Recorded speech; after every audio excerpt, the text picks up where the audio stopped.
आज की फिल्म है द रेलवे मैन। अगर द्वितीय विश्व युद्ध के सबसे घिनौने जंगों की सूची बनाई जाए तो उसमें ये फिल्म पहले पायदान पर आती है। दोस्तों, आज मैं आपको वर्ल्ड वॉर 2 के एक ऐसे ही पहलू से रूबरू करवाने जा रहा हूँ जिसका जिक्र शायद ही आपने पहले कभी सुना होगा। थाई से बर्मा रेलवे ट्रैक, जिसकी दूरी लगभग 415 किलोमीटर है, इसे डेथ रेलवे भी कहा जाता है। इस रेलवे ट्रैक का कंस्ट्रक्शन 1942 से 1943 के बीच द्वितीय विश्व युद्ध के दौरान किया गया था। लगभग 16 महीने लगे थे इसे बिल्ड करने में। उस वक्त जापान जो एक्सेस पावर में था, तो अलाइड फोर्स के पकड़े गए ब्रिटिश प्रिजनर्स के लिए उन्होंने एक अलग से लेबर कैंप बना रखा था, जिसे POW कैंप भी कहते हैं, यानी प्रिजनर्स ऑफ वॉर। इन कैदियों में ब्रिटिश सोल्जर शामिल थे। 1942 में सिंगापुर को जापान ने अपने कब्जे में ले लिया था और वहां पकड़े गए सभी ब्रिटिश सोल्जर्स को POW कैंप में भेज दिया गया था। जापान उन सोल्जर्स से फोर्स्ड लेबर करवाता था और इस ट्रैक को बनाने में उन्हीं प्रिजनर्स का इस्तेमाल किया गया था। इस रेलवे का निर्माण करने में लगभग 90,000 सिविलियन लेबरर और 13,000 अलाइड प्रिजनर्स की मौत हो गई थी, क्योंकि उन्हें दिन रात भूखे पेट काम करवाया जाता था और उन्हें बेरहमी के साथ टॉर्चर किया जाता था। कुछ लोग कुपोषण या वीक इम्यून सिस्टम से ही दम तोड़ देते थे, जैसा कि आप तस्वीरों में देख सकते हो। इन सोल्जर के शरीर में सिर्फ हड्डियां मात्र ही दिख रही है। इस ट्रैक को बिल्ट हैंड टूल्स और मसल पावर की मदद से किया गया था। इसमें किसी भी तरह के मशीनरी का इस्तेमाल नहीं किया गया था।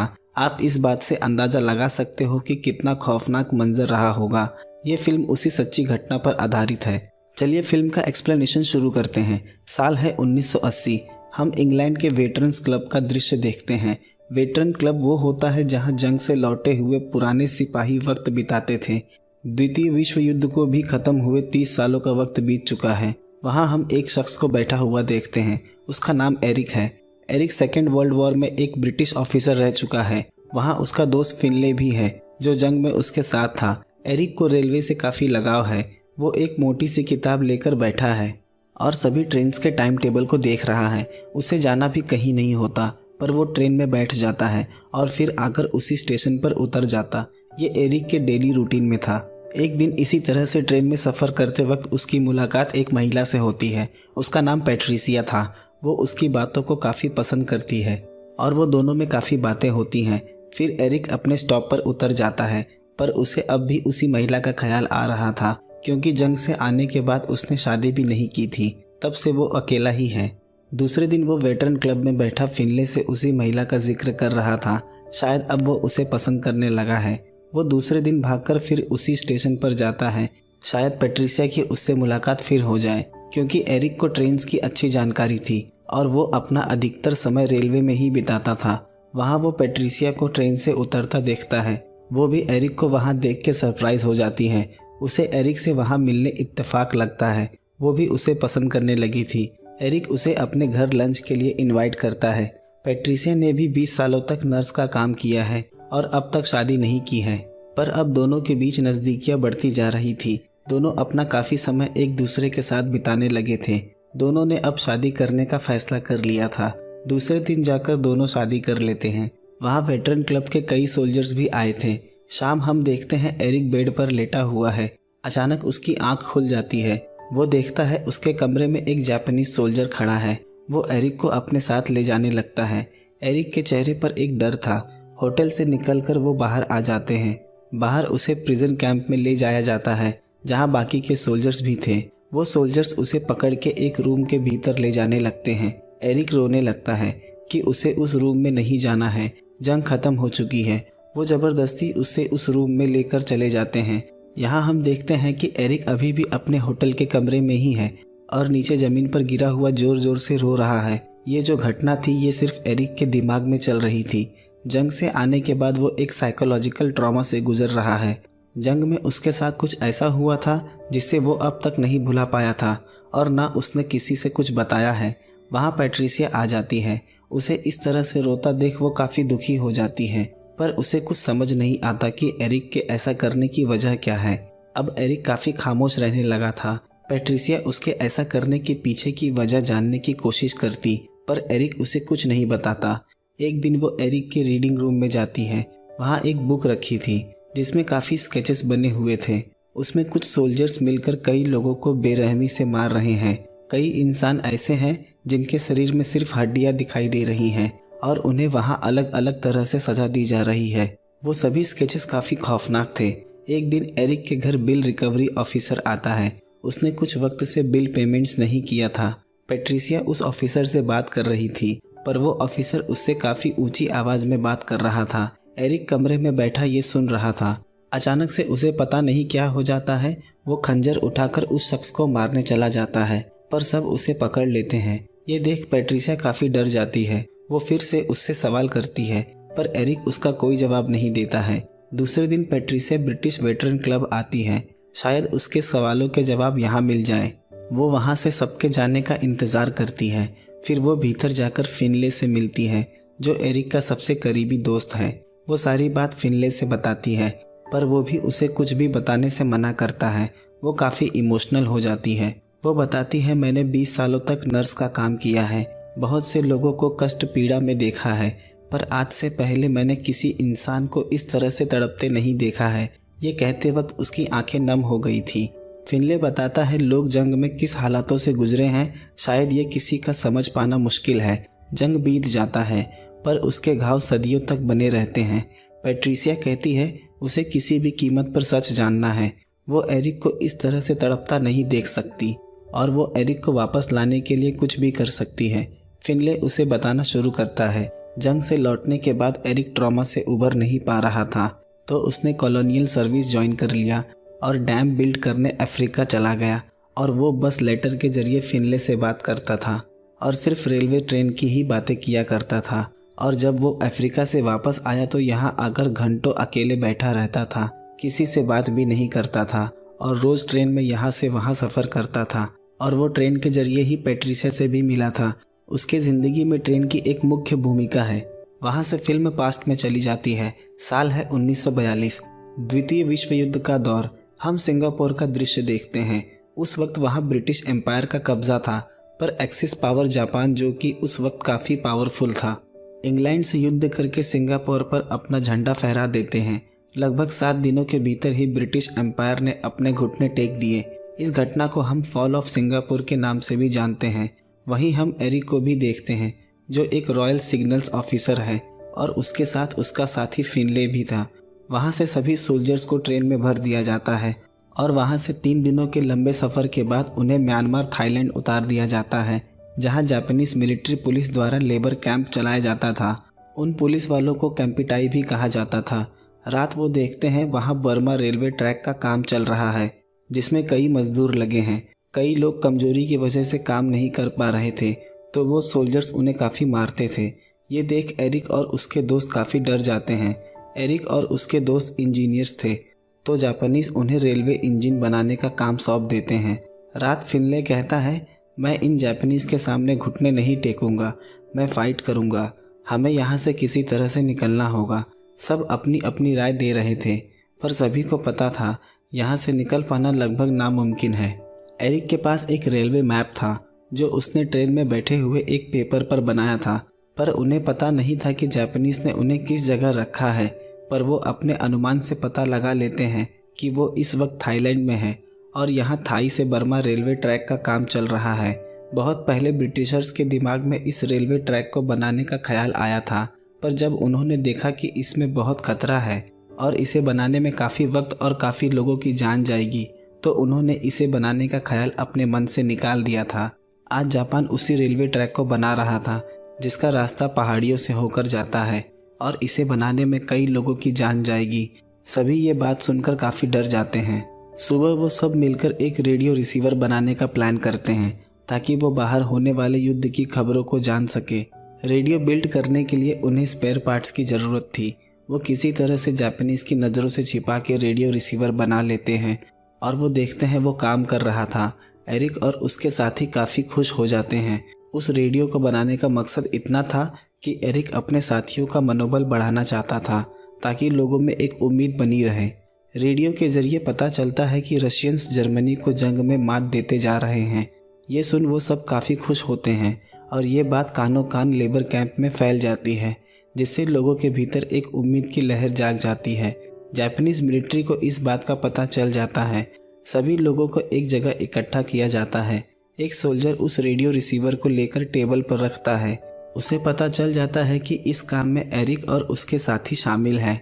उन सबको सामने खड़ा किया जाता है। एक सोल्जर उनके एक साथी को बुरी तरह से मारता है, जिससे उसकी जगह पर ही मौत हो जाती है। ये देख एरिक सब कुछ अपने ऊपर ले लेता है ताकि उसके बाकी 2 दोस्तों की जान बच जाए। वहाँ एक और जापानीज ऑफिसर था, उसका नाम तकाशी है। वहाँ सिर्फ उसे ही इंग्लिश आती थी। एक तरह से वो ट्रांसलेटर का भी काम करता है। उसके बाद वो एरिक को बुरी तरह से मार के जख्मी कर देते हैं। उस सोल्जर ने एरिक को मारने में अपनी पूरी ताकत लगा दी थी। वहाँ आसपास सभी ब्रिटिश सोल्जर्स इस नज़ारे को देख काफ़ी भावुक हो जाते हैं। बात यहीं ख़त्म नहीं होती। शाम तकाशी टेंट में आता है। वो एरिक को बताता है बहुत जल्दी उसे सजाए मौत दे दी जाएगी। बस वो ये जानना चाहता है कि उसने वो रेडियो रिसीवर क्यों बनाया था। वो एरिक को अपने साथ गाड़ी के पीछे बांधकर लेकर चला जाता है। 2 हफ्तों बाद वो एरिक को फिर वहीं लेकर आ जाते हैं। उसका शरीर काफ़ी सिकुड़ गया था। फिनले उसे देख काफ़ी दुखी हो जाता है, पर उसने किसी से कुछ नहीं बताया कि उसके साथ 2 हफ्तों तक क्या हुआ। कहानी प्रेजेंट में आ जाती है। इस घटना के बारे में जानकर पैट्रिसिया की आंखें नम हो जाती हैं। फिनले कहता है शायद उसे प्यार की ज़रूरत है और तुम्हारे साथ की, पर अब भी वो बात एक पहेली ही थी कि उन 2 हफ्तों के दौरान एरिक के साथ क्या हुआ था। और ये राज भी सिर्फ एरिक को पता था। वहाँ से वो घर आ जाती है और वो हर कोशिश करती है जिससे एरिक अपने पुराने दिनों को भूल जाए, पर वो यादें अब एरिक के ज़िंदगी का हिस्सा बन गई है। शायद वो उन्हें चाह कर भी नहीं मिटा पा रहा था। इस बात से पैट्रिसिया भी काफ़ी परेशान रहने लगी थी। एक दिन फिनले उसे मिलने के लिए बुलाता है। वो अखबार में छपी हुई कैंपिटाई ऑफिसर की तस्वीर दिखाता है। वो ऑफिसर तकाशी था जो जापानीज के लिए ट्रांसलेटर का काम करता था। ये वही ऑफिसर था जो ब्रिटिश सोल्जर्स को कैंप में टॉर्चर करते थे। फिनले कहता है एरिक को ये बात जानने का पूरा हक है कि उसका दोषी अभी जिंदा है, पर वो ये काम पैट्रिसिया पे छोड़ता है। वो चाहे तो एरिक को इस बारे में बताए या ना बताए, पर फिनले को लगता है कि एरिक को इस बारे में जानने का पूरा हक है। शायद इसी तरह से उसे इंसाफ मिल सकता है। पैट्रिसिया कहती है कि वो ये बात एरिक को खुद चलकर बताए। फिनले दूसरे दिन उसके घर आता है। वो एरिक को बताता है तकाशी जिंदा है और वो थाईलैंड में टूरिस्ट गाइड का काम करता है, पर वहाँ एरिक दिखाता है जैसे इसमें उसे कोई खास दिलचस्पी नहीं है। अब वो एक हस्बैंड है और वो इन सब चीज़ों में नहीं पड़ना चाहता। पैट्रिसिया और एरिक फिनले को स्टेशन छोड़ते हैं। हम देखते हैं दूसरे दिन खबर आती है फिनले ने रेलवे ब्रिज से फांसी लगाकर सुसाइड कर लिया है। फिनले भी जंग से आने के बाद ट्रॉमा से गुजर रहा था। वो जंग के उस खौफनाक मंजर को नहीं भूल पा रहा था। ये खबर सुन पैट्रिसिया काफ़ी दुखी हो जाती है, पर एरिक को इस खबर से कोई फ़र्क नहीं पड़ रहा था, मानो जैसे कुछ हुआ ही नहीं हो। उसे भीतर से फिनले के जाने का दुख था, पर वो जाहिर नहीं कर पा रहा था। ये देख पैट्रिसिया काफ़ी दुखी हो जाती है।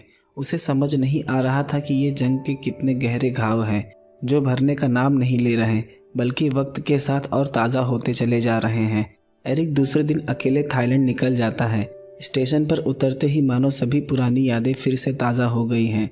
वो उस जगह आता है जहां बर्मा रेलवे की याद में मजदूरों के स्टैच्यू बनाए हुए थे। एरिक अपने साथ एक खंजर ले आया था। अगर तकाशी उसे दिख गया तो वो उसे वहीं मार देगा। दूसरे दिन वो सुबह एक बुद्धा मंदिर के पास जाता है। तकाशी उसी मंदिर के भीतर टूरिस्ट्स को गौतम बुद्धा के बारे में बता रहा था। जैसा कि हम जानते हैं वो एक टूरिस्ट गाइड है। फिर वो उन्हें उस POW कैंप ले जाता है जहां वो जंग के दौरान ब्रिटिश सोल्जर्स को टॉर्चर किया करते थे। वो जगह अभी भी बिल्कुल वैसी ही थी। एरिक भी दूर से उसे देख रहा था। उस कैंप को देख उसे पुराने दिनों की याद आ जाती है। थोड़ी देर बाद टूरिस्ट्स वहां से चले जाते हैं। एरिक भीतर आता है। तकाशी उसी कैंप में रहता था। वहाँ वो भीतर देखता है कुछ जापानीज सोल्जर्स की तस्वीर लगी है जिन्हें जापान की तरफ से वॉर हीरोज़ की उपाधि दी गई थी। वहाँ तकाशी आ जाता है, पर वो एरिक को पहचान नहीं पाता। एरिक उससे दिमाग पर जोर डालने के लिए कहता है। तकाशी उसे पहचान जाता है, पर वो अपने किए पर शर्मिंदा भी था। अब वो पहले वाला तकाशी नहीं रहा। वो पूरी तरह से बदल चुका है, जो अपनी सारी गलतियों को दिल से स्वीकार कर रहा था। पर एरिक वहाँ एक बदले की भावना से आया था। वो किसी तरह से बस उसकी जान लेना चाहता था। ये वही जगह थी जहाँ एरिक को 2 हफ्तों तक रखा गया था। कहानी पास्ट में चली जाती है, जब एरिक को प्रिजन कैंप लाया गया था। वहाँ तकाशी उससे सवाल कर रहा था कि वो उस रेडियो ट्रांसमीटर से क्या करने वाला था क्या वो कोई जासूस है, पर एरिक उसे बताता है वो बस एक रेडियो रिसीवर था, उससे किसी को खबर नहीं भेजी जा सकती और उसे बनाने का मकसद बस अपने सोल्जर्स के मनोबल को बढ़ाना था। पर तकाशी उसकी बातें सुनने को राजी नहीं था। हम देखते हैं वहाँ लोगों को टॉर्चर करने के लिए अलग अलग तरीके ईजाद किए गए थे। बुरी तरह से पीटना, फूड डेप्रीवेशन यानी कई दिनों तक भूखे एक पिंजरे में कैद करके रखना, और वाटर बोर्डिंग जिसमें मुंह के भीतर पानी की पाइप डालकर सांस को रोक देना। वहाँ इंसान ना पूरी तरह से जिंदा था ना पूरा मरा हुआ। वो इसी तरह उसे रोज़ टॉर्चर करते और एक ही सवाल करते कि उसने रेडियो क्यों बनाया। पर एरिक भी उनका जवाब दे दे के थक गया था। वो बस एरिक को बुरी तरह से टॉर्चर करना चाहते थे। वो दर्द में चिल्लाता पर वहाँ कोई नहीं था उसकी आवाज़ सुनने वाला। 2 हफ्तों तक यही सिलसिला चलता रहा। युद्ध खत्म होने के बाद 12 सितंबर 1945 को ब्रिटिश आर्मी आकर एरिक और उसके साथियों को बचा लेते हैं और सिंगापुर को फिर से अपने कब्जे में ले लेते हैं। वहाँ तकाशी ब्रिटिश ऑफिसर को बताता है कि वो एक ट्रांसलेटर है, क्योंकि उन्हें एक ट्रांसलेटर की ज़रूरत थी। इस तरह से तकाशी सज़ा से बच जाता है। वहाँ कई दिनों तक बस ज़मीन खोदकर ब्रिटिश सोल्जर्स की बॉडीज़ निकाली जा रही थी, जिन्हें मारने के बाद जापानीज़ सोल्जर्स ने वहीं दफना दिया था। अब सिर्फ हड्डियाँ ही बची थी। किसी के पहचान कर पाना लगभग नामुमकिन था। कहानी प्रेजेंट में आ जाती है। ये सारी बातें बताते वक्त तकाशी काफ़ी भावुक हो गया था। जितनी भी हत्याएं उसके कार्यकाल में हुई थी वो सब उसे याद है। वो भी कई रातों से सो नहीं पाया है, पर उसके लिए एरिक का गुस्सा उतना ही था। वो उसका हाथ तोड़ने जाता है। तकाशी भी अपना हाथ आगे कर देता है। अगर उसका हाथ तोड़कर ही उसके दिल को सुकून मिल जाता हो तो ये ही सही, पर एरिक ऐसा नहीं कर पाता। वो तकाशी को लेकर बाहर आ जाता है और उस पिंजरे में बंद कर देता है। फिर वो उस रूम में चले जाता है जहाँ उसे वाटर बोर्डिंग के जरिए टॉर्चर किया जाता था। उसे याद कर वो रोने लगता है। थोड़ी देर बाद वो बाहर आकर तकाशी के पास बैठ जाता है। एरिक बताता है, तुमने हमारे साथ जो भी किया मैंने आज तक किसी से नहीं बताया, क्योंकि शायद कोई मेरी बातों पर यकीन नहीं करेगा। तकाशी कहता है उसे ज़रा भी अंदाज़ा नहीं था कि जंग इस तरह का घातक रूप ले लेगा, जहाँ लोग इंसान और जानवरों में फ़र्क करना भूल जाएंगे। एरिक उसे फिनले के बारे में बताता है, जो उसके साथ यहाँ प्रिजनर्स था, और फिनले चाहता था कि मैं तुम्हें मार के इस दर्द को ख़त्म कर दूँ। तकाशी कहता है, इसमें देर किस बात की है, ख़त्म कर दो मुझे, शायद मैं इन्हीं गुनाहों का भुगतान करने के लिए अब तक ज़िंदा हूँ। एरिक इमोशनल हो जाता है। वो तकाशी को आज़ाद कर देता है, क्योंकि उसने देखा जंग ने तो भीतर से दोनों को मार दिया है। अब मारने जैसा कुछ नहीं बचा है। शायद उसे मार के भी उसका दर्द ख़त्म नहीं होगा। जाते वक्त वो अपने खंजर को नदी में फेंक देता है और वापस ब्रिटेन आ जाता है। पैट्रिसिया दरवाज़ा खोलती है। दोनों एक दूसरे को देखते रह जाते हैं। वो उसे गले लगाता है। शायद तकाशी से मिलकर उसका घाव काफ़ी हद तक भर गया था, पर वो अब भी अपने दोस्त फिनले को याद कर रहा है। कुछ दिनों बाद एरिक को एक लेटर मिलता है। वो लेटर तकाशी ने भेजा था। उसमें वो अपनी सारी गलतियों को कन्फेस करता है कि उसकी आर्मी ने उन्हें काफ़ी बुरी तरह से ट्रीट किया। उसके लिए वो काफ़ी शर्मिंदा है। जंग को बीते काफ़ी वक्त हो चुका है, पर मेरे लिए ये पीड़ा का समय है जिससे मैं कभी नहीं उभर पाऊंगा। वो बताता है कि वो एरिक का चेहरा नहीं भूल पा रहा है और न भूल पाएगा। एरिक वो लेटर पैट्रिसिया को दिखाता है और बताता है कि मुझे थाईलैंड वापस जाना होगा और इस बार मैं चाहता हूँ तुम भी मेरे साथ चलो। दूसरे दिन वो दोनों थाईलैंड पहुँच जाते हैं। वहाँ वो तकाशी को खड़ा देखते हैं। एरिक उसके पास जाता है। वो जापानीज़ तरीके से उसे झुककर सम्मान देता है और उससे माफ़ी मांगता है। एरिक उसे अपना लिखा हुआ लेटर देता है, जिसे पढ़ तकाशी रोने लगता है। एरिक ने उसे माफ़ कर दिया था, क्योंकि वो तकाशी के दर्द को भीतर समझ पा रहा था। दोनों गले लग जाते हैं। ये देख पैट्रिसिया भी अपने आंसुओं को बहने से नहीं रोक पाती और फिल्म इसी खूबसूरत दृश्य के साथ ख़त्म हो जाती है। दोस्तों, जैसा कि मैंने फिल्म की शुरुआत में बताया, ये एक सच्ची कहानी है। एरिक लोमैक्स, जो कि एक ब्रिटिश ऑफिसर थे, तकाशी नगासे एक जापानीज़ आर्मी ऑफिसर थे। उस दिन के बाद दोनों एक अच्छे दोस्त बन गए। वो दोनों की दोस्ती 2011 तक साथ थी। 2011 में तकाशी की 93 साल की उम्र में मौत हो गई और उसके 1 साल बाद ही 2012 में एरिक की भी मौत हो गई। इत्तेफाक की बात यह है कि दोनों की मौत 93 साल की ही उम्र में हुई। दोस्तों, जब मैं किसी वॉर मूवी को एक्सप्लेन करता हूँ तो मैं उस कहानी के किरदार के पॉइंट ऑफ व्यू से एक्सप्लेनेशन करता हूँ, चाहे वो सोल्जर्स हो या एक सिविलियन यहाँ मैं किसी देश के फेवर में एक्सप्लेनेशन नहीं करता कि कौन सा देश अच्छा है या बुरा। यहाँ सिर्फ मैं ये दिखाना चाहता हूँ कि लोगों ने किस तरह से जंग में सरवाइव किया और अपनी कहानी समाज तक पहुँचाई, और उन कहानी के ज़रिए हम जंग के हालातों को बेहतर समझ पाते हैं। दोस्तों, इस कहानी के बारे में क्या कहना चाहते हैं मुझे कमेंट, लाइक, शेयर करके ज़रूर बताएं और चैनल को सब्सक्राइब करना ना भूलें। मिलते हैं अगले वीडियो में एक नए एक्सप्लेनेशन के साथ।